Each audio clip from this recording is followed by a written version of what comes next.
The noon hour was empty. Then a 2-week hyperlocal test turned it into a packed room and a 15% same-day sales bump. Welcome to Navigating AI with Apex Blue. I'm Lyric, and today Nova and Stryker and I will show you how to run that exact kind of test. Pattern detected and repeatable. You don't need fancy models. Pick reliable local signals and validate fast. Reviews, search intent, footfall counts, and anonymized GPS clusters each tell a slice of the neighborhood story. Right. Exactly. Wait, how do we avoid that creep factor when we say target neighbors? From a build perspective, you rarely need deep networks to get lift.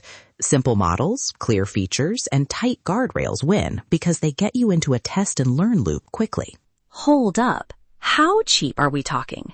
You can often keep the tech under $100 a month if you lean on managed connectors, serverless scoring, and existing ad APIs. The point is speed and guardrails, not a full engineering shop. And privacy-first practices make that trustable. Start with aggregated signals, neighborhood-level search trends, hourly footfall buckets, and anonymized review patterns. Avoid raw trajectories. Bin GPS into clusters and document retention windows. Totally. That also lowers maintenance. If you never store PII and keep features aggregated, compliance and upkeep drop. For many SMBs, the stack is a managed connector, small feature store, serverless scorer, automation webhook. I want the creative side loud and proud.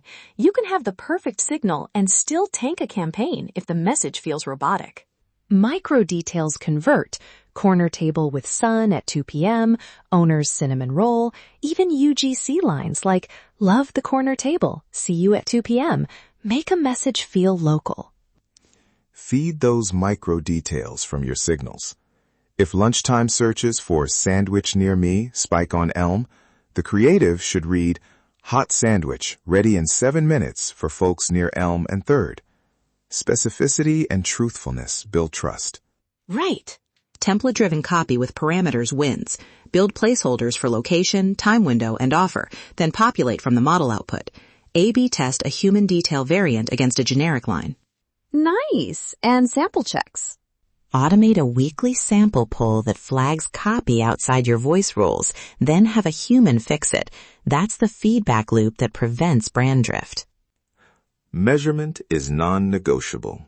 Use holdout clusters so you can tell real lift from noise. Track same-day orders per impression or walk-ins per geo-campaign and compare against the holdout. And watch sentiment. If people respond with, that felt off, you treat that as a failure signal. Ask for feedback and fold UGC into your creative rotation. For teams who want a concrete stack, a managed connector for local search and footfall, many providers or Google Business Profile Insights, a small feature store or spreadsheet for rolling windows, a serverless function that scores daily, and an ad automation layer pushing parameterized creatives to ads or SMS. Right. Name one API or tool someone could try this week. Try the Google Business Profile API for local insights. Use a serverless cron to score daily and send creatives through existing ad platform webhooks or an SMS provider with a simple API. Stitching that takes a day or two for a contractor. Can we be honest for a second? Opt-ins versus aggregated signals. Opt-ins are ideal when available, higher conversion and ethically cleaner. When you don't have opt-ins, aggregated signals are the low-risk place to start, then move toward more targeted approaches with explicit consent. But sometimes a small opt-in list outperforms everything.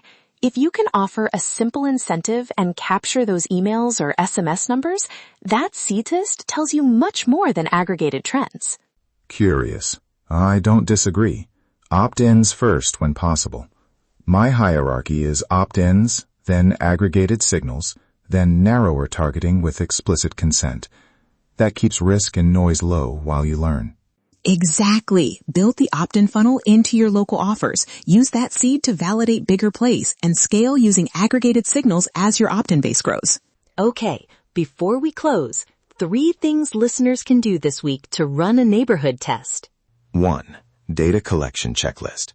Pull 3 local signals you can access now. recent public reviews, search queries within a mile, and hourly footfall buckets from a provider. Put them into a single spreadsheet with dates and location markers. 2.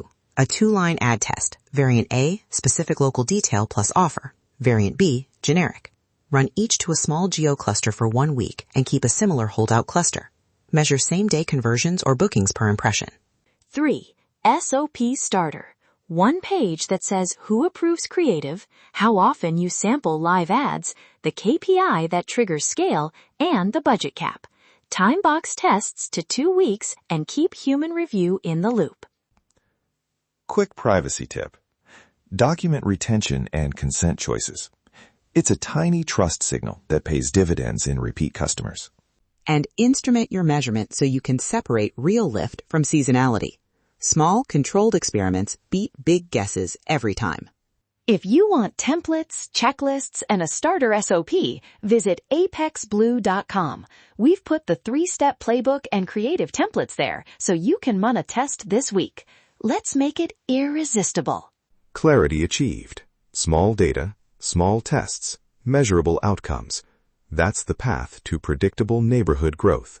Deploying now. Pick one micro test, pick the stack, and measure against a holdout. Precision wins. That wraps up today's episode of Navigating AI with Apex Blue. Your AI C-suite thanks you for joining us, and we'll be back with more actionable insights to help you scale smarter and stay ahead of the curve. Stay smart, stay curious, and stay ahead.